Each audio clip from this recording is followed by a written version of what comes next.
Boa noite, irmãos. É uma alegria muito grande estar nessa casa, estar podendo falar do Evangelho de Jesus. E como não existe coincidência, a mensagem que veio hoje para nos abrilhantar a noite tem tudo a ver com o tema escolhido. Nós vamos começar falando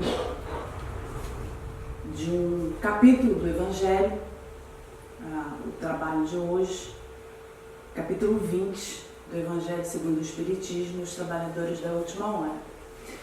Esse tema se encontra na Bíblia, no livro de Mateus, capítulo 20, versículos de 1 a 16.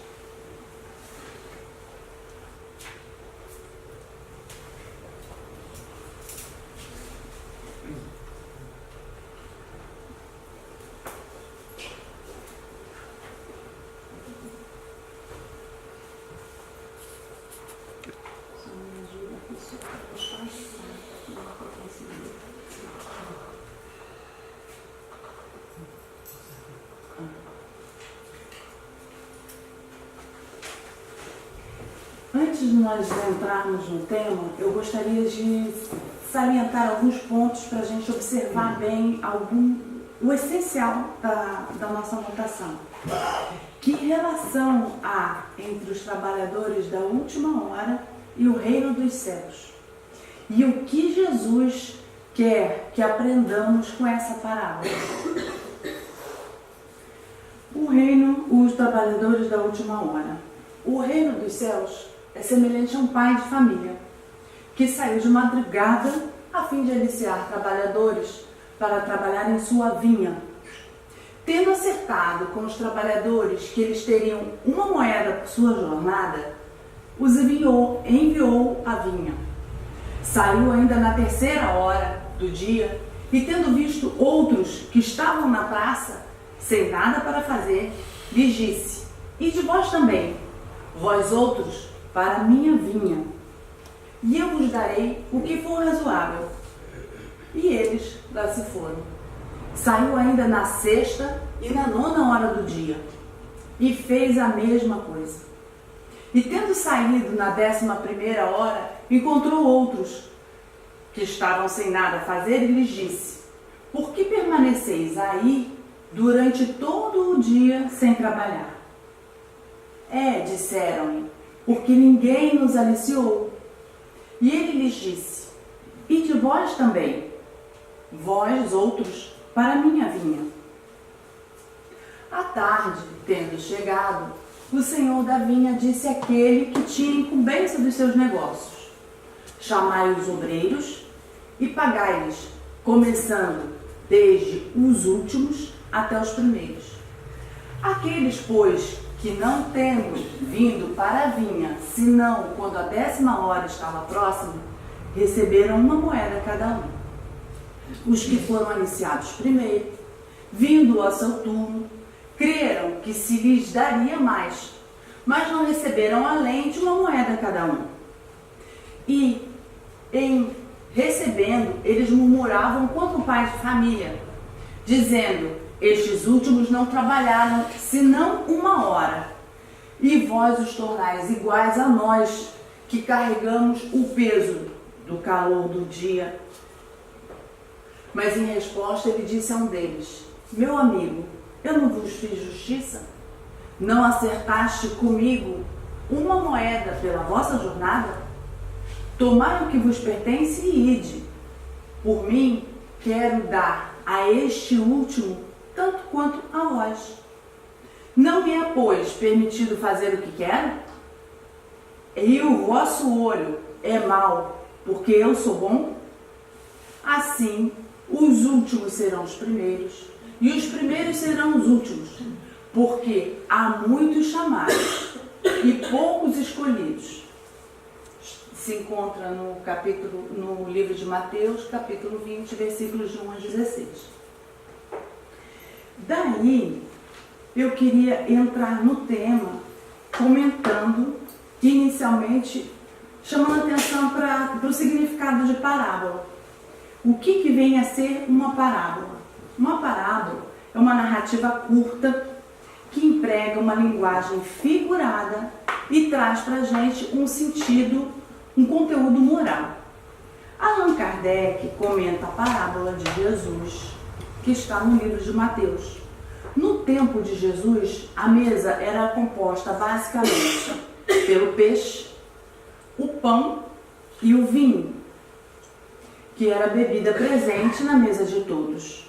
Então a vinha era a cultura essencial na sociedade. E Jesus utiliza-se dessa atividade para comparar o nosso processo de evolução espiritual. É uma parábola que fala de trabalhadores que trabalham na vinha para a produção de uva, para produzir o vinho. As parábolas de Jesus, invariavelmente, sempre apresentam um elemento estranho, que não combina com o contexto, sendo que aí reside o valor moral das histórias.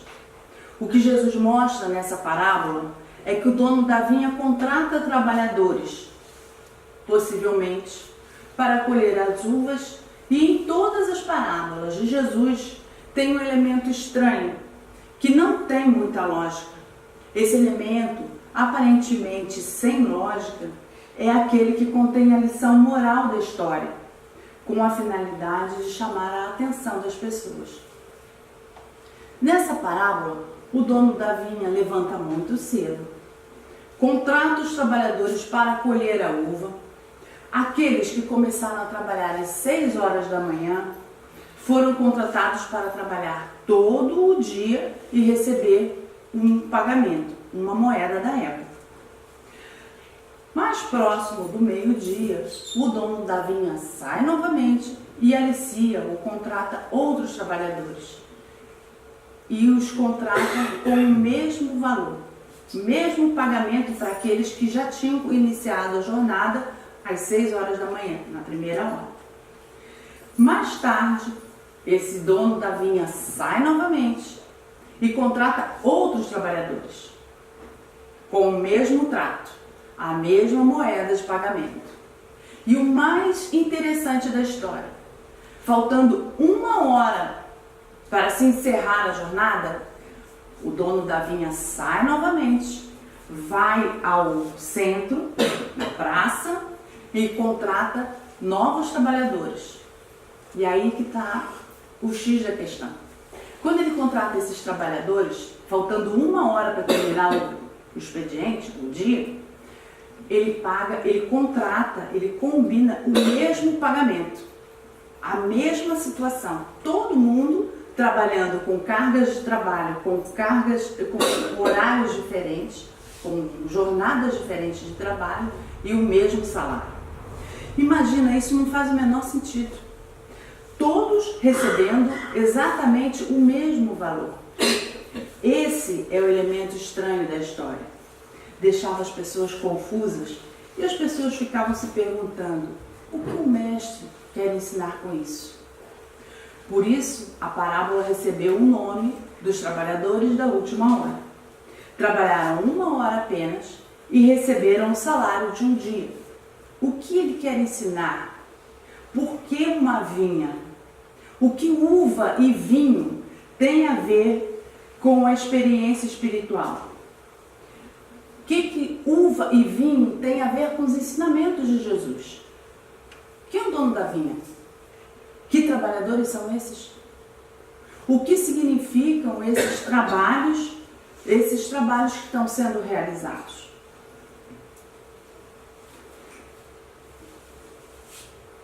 Aqui, desculpa, pulei aqui a tela. Então, eu já fiz as perguntas, né? Agora, vamos atentar para determinada situação. O que é o reino dos céus? Como alcançar o reino dos céus? Como cada um de nós pode aproveitar a presente encarnação para se tornar um dos trabalhadores da última hora no contexto atual de transição do mundo de regeneração? Vamos pegar essas perguntas para, ao longo da explanação, a gente conseguir chegar nessas respostas. A gente observando a situação, fazendo uma analogia Quem era o pai de família que está na parábola? Deus. A vinha, o que representa a vinha? Todo o universo, planeta Terra, os outros planetas da nossa galáxia, os outros planetas de outras galáxias. Quem são os trabalhadores? O homem, os seres humanos. Quem são os trabalhadores na vinha?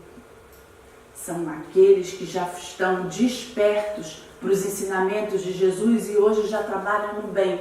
Mesmo que não estejam ligados, desenvolvendo um trabalho religioso, mas eles já têm dentro de si a visão de que há a necessidade de se trabalhar no bem. As horas. O que representam as horas dentro do contexto da parábola? São os períodos do tempo. E o salário? O que viria a ser o salário? Todos foram contratados e todos receberam o mesmo salário. O que seria esse salário? A felicidade.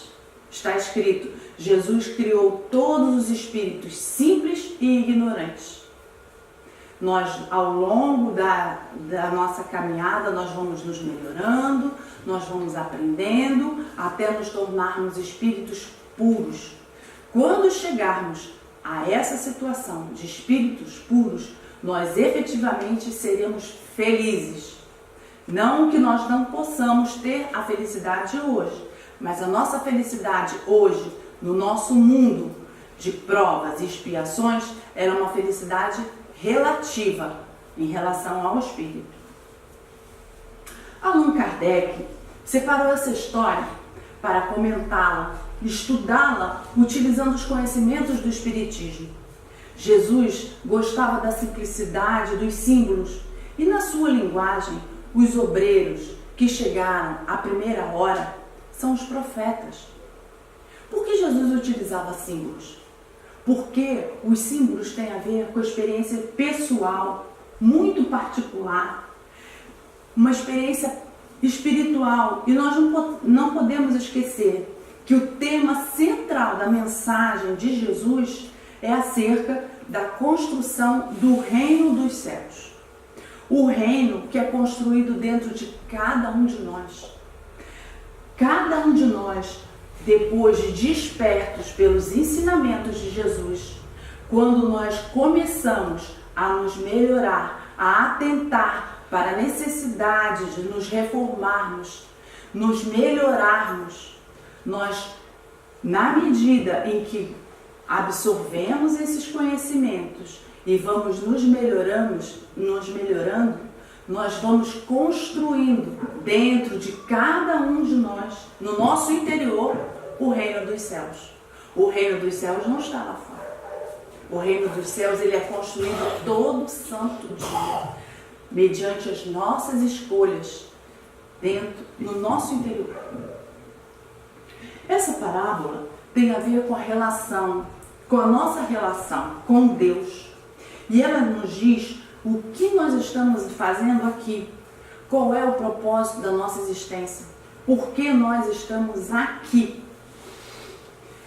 o tipo de trabalho que nós estamos realizando e que tipo de trabalho Deus está realizando dentro de cada um de nós.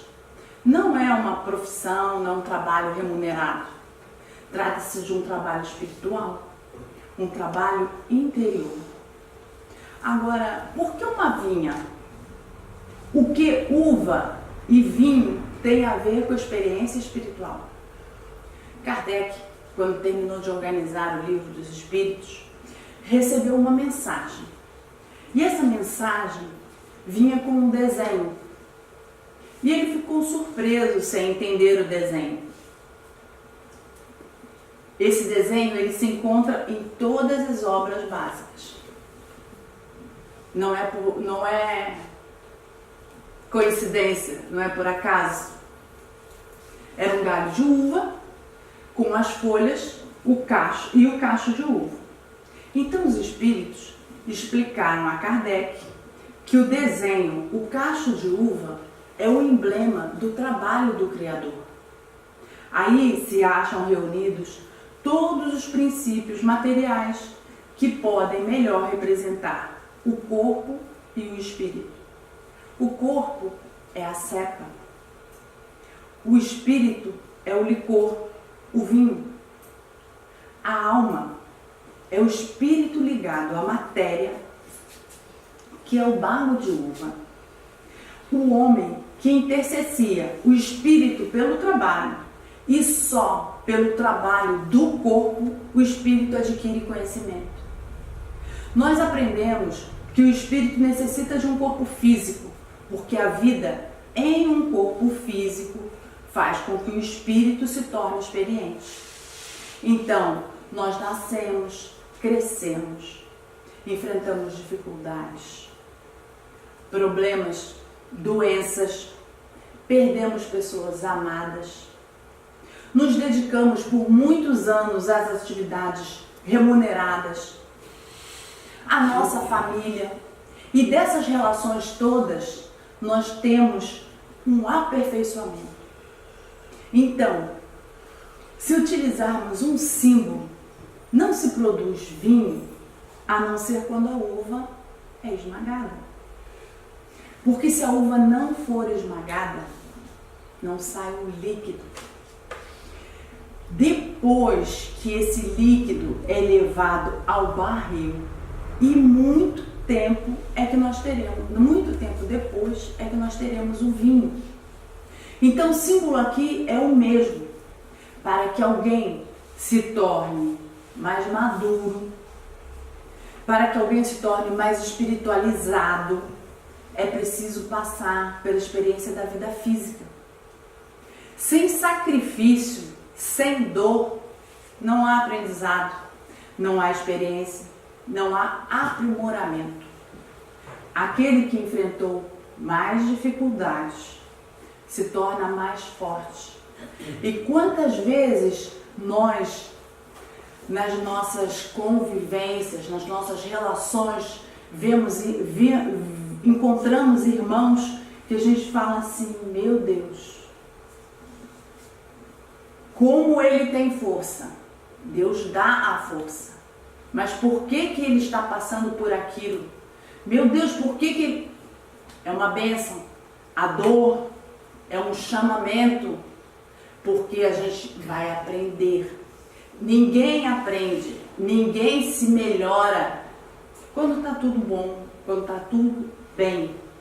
É no momento de dor, que a gente é chamado a se olhar, a se enxergar e tentar se melhorar. A gente tenta, porque nem sempre a gente tem o olhar, a sensibilidade, a grandeza de observar que uma oportunidade de dor é uma oportunidade de crescimento, de melhoria interna. Aquele que enfrentou mais dificuldades justamente se torna mais forte. E ninguém nos tira isso. Essa riqueza ela é pessoal, ela é intransferível. Cada um de nós, de acordo com as experiências que nós estamos vivendo, de acordo com as escolhas que nós estamos fazendo diariamente, vamos adquirindo conhecimentos e riqueza pessoal. É pessoal porque cada um faz o seu caminho, cada um faz a sua escolha. O conhecimento, ele é do espírito. Não se iludam, nós estamos aqui hoje vestindo esse corpo. Quando nós desencarnarmos, do corpo não fica nada. Todo o conhecimento que nós adquirimos nesta e nas encarnações anteriores ficam no espírito. E para que o espírito adquira a luz, ele precisa sofrer as vicissitudes e as dificuldades da vida corporal. Esse é o trabalho. Isso é o que está escrito na questão 132 do Livro dos Espíritos. Esse é o trabalho do Criador. Porque nós estamos num aprendizado. Isso aqui é uma escola. A vida física é uma escola. Quanto mais aprendemos, mais nos iluminamos. Até que chega um momento em que o espírito se purifica e adquire tamanha experiência que ele não necessita mais da encarnação física. ele se torna um espírito feliz, bem-aventurado, puro, e esse é o destino de todos nós. Nós vemos,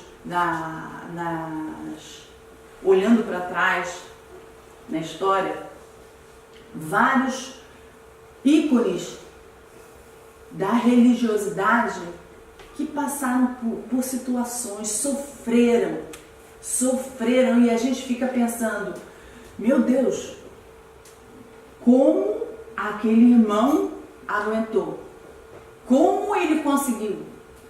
Quanto maior o sofrimento, quanto maior a nossa disposição em aprender, mais rápido nós vamos conseguindo adquirir a luz interna que nos leva ao mundo de felicidade.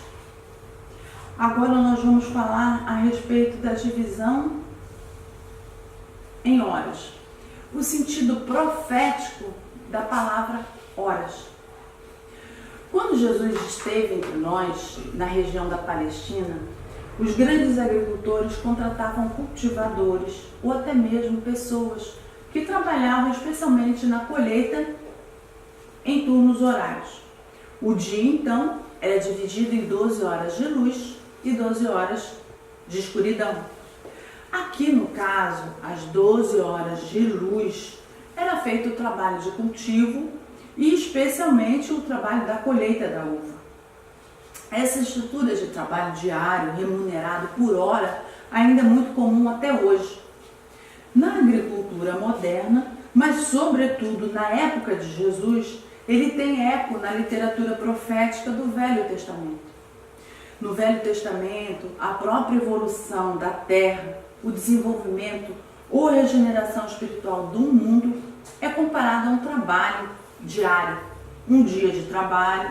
Por isso, não é muito incomum ouvirmos dos profetas a expressão o dia do Senhor ou as horas proféticas. No livro de Isaías, Jeremias, Ezequiel ou até mesmo no Apocalipse, nós vemos reiteradas vezes essa referência às horas do dia, como representando momentos muito específicos de um grande ciclo. Como Jesus compara o reino dos céus a esse trabalho na vinha, mas chama a atenção à divisão das horas e aos trabalhadores que estão chamados, especialmente aqueles que foram convidados para a última hora, temos que dar uma atenção a esse detalhe, para compreender que Deus está sim regenerando o mundo, está sim regenerando o coração de cada um de nós. E isso não se faz de um momento para o outro, não se faz de uma hora para outra. Isso reclama muitas horas, significa que reclama muitos ciclos evolutivos, alguns durando milhares de anos, sem os quais não seria possível atingir os fins, que é o vinho da espiritualidade, que será extraído tanto da Terra, o nosso planeta, como de cada um de nós.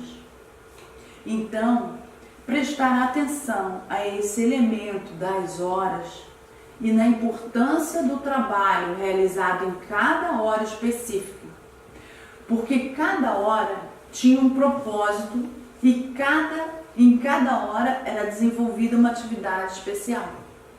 Tivemos os filósofos, os profetas, os apóstolos, os pensadores revolucionários franceses, variados trabalhadores da vinha que tiveram vidas sofridas, evoluíram e muitos hoje são os espíritos iluminados que não precisam mais da encarnação. O processo de chamada dos trabalhadores para essa vinha. Jesus destaca nessa parábola que alguns servos não foram assalariados e passaram um dia à espera de alguém que os contratasse. E na última hora, então, foram chamados, talvez para os processos de finalização da colheita da uva ou do preparo do vinho. e foram remunerados de modo idêntico àqueles que já estavam trabalhando desde o início do dia. E Jesus encerra com uma frase enigmática: os últimos serão os primeiros e os primeiros serão os últimos. Aqui, como ele compara a vinha ao reino dos céus e como ele compara o trabalho na vinha à ação providencial de Deus na condução espiritual dos seus filhos, nós podemos dizer que já temos aí uma visão moderna de gestão. O trabalho é valorizado não pela quantidade de horas trabalhadas, mas pela qualidade do trabalho que está sendo realizado. É óbvio que ninguém poderia realizar o trabalho na última hora se não fossem aqueles trabalhadores que precederam o trabalho. Então, é importante salientar também que sem as últimas providências tomadas por esses trabalhadores da última hora, não haveria vinho na mesa. Então, Jesus destaca que nos processos de espiritualização, tanto da terra como dos indivíduos, é preciso ficar atentos ao momento final, ao momento de conclusão. Aí agora eu quero fazer um parágrafo, um parênteses. Esse momento de conclusão, hoje, o momento que nós estamos vivendo hoje, nós estamos vivendo um momento muito turbulento, os valores estão invertidos, a gente está vivendo uma situação complicada, o planeta em si, a gente está vivendo em meio de guerras, turbulências, nas famílias nós não temos paz, nós não temos controle, Por que dessa situação toda? Nesse momento que a gente está vivendo, de conclusão, de fechamento, de um ciclo, porque é isso, a gente está deixando nosso planeta está se transformando, ele está saindo de um mundo de provas e expiações para um mundo de regeneração. Para que se dê esse salto qualitativo no planeta, muitos de nós, quando sentimos a dor, nós não aguentamos e corremos para atos desesperadores e cometemos o suicídio. Muitos de nossos irmãos hoje estão caindo porque não aguentam a dor. E aí há essa necessidade de nós, trabalhadores, aqueles que já estão acordados para o trabalho, para os ensinamentos de Jesus, estarmos atentos cada dia mais para observarmos nos nossos familiares, nos nossos amigos, aqueles que estão mais sensibilizados, que estão se sentindo vulneráveis, porque esse é o momento que nós estamos vivendo. E aí, por isso, nós registramos hoje tantos casos de suicídio, tantas loucuras que antes, em momentos outros da história, nós não vivíamos. Então, retornando, muito se perde nesses últimos momentos. Às vezes, as criaturas desenvolvem um trabalho longo de muitas vidas, mas não conseguem concluir. O fechamento, não conseguem passar para a próxima fase, porque ficam desatentos ao momento de finalização, que muitas vezes é um momento doloroso, porque todo o trabalho na vinha se conclui no momento que a uva é pisada no lagar. Assim, também muitas vezes, um trabalho longo e árduo só é concluído quando a criatura encontra sofrimento e dor, porque a dor e o sofrimento farão nela a conclusão de toda a obra. Por essa razão, não se estranhe de ver um mundo a braços com guerras, com corrupção, com desafios na política, na economia, no urbanismo, enfim, em todas as áreas. Estamos num momento muito especial. A uva está sendo pisada hoje com toda a força para que se produza o vinho.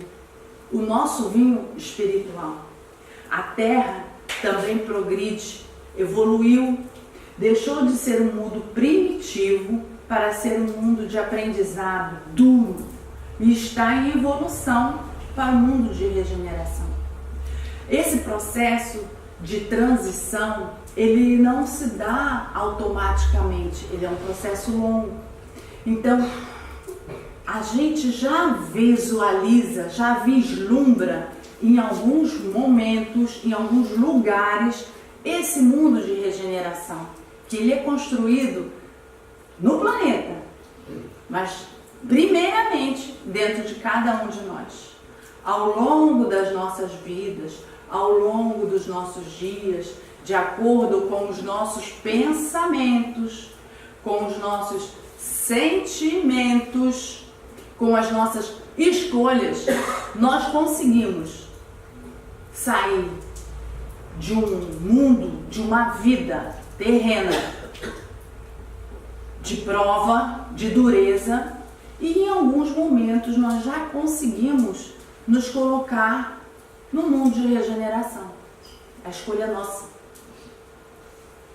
O mundo onde reine a paz, onde as pessoas desejam viver em paz, em fraternidade e felizes.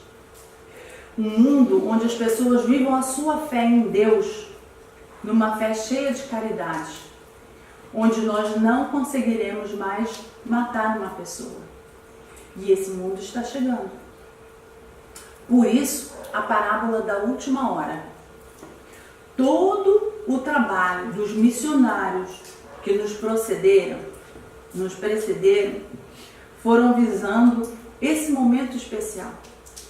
É preciso, então, mais do que nunca, manter a confiança e, sob as forças da provação, dos desafios e da dor, entender que de nós sairá um líquido precioso, a nossa espiritualização e a espiritualização do próprio mundo. Porque serão esses trabalhadores fiéis que já despertaram para atender às leis naturais ou às leis de Deus, que não recuaram diante da sua tarefa na grande obra da regeneração. E essa é a mensagem da parábola. Eu quero agradecer aos irmãos pela paciência, pela bondade de terem escutado, e que Deus nos abençoe.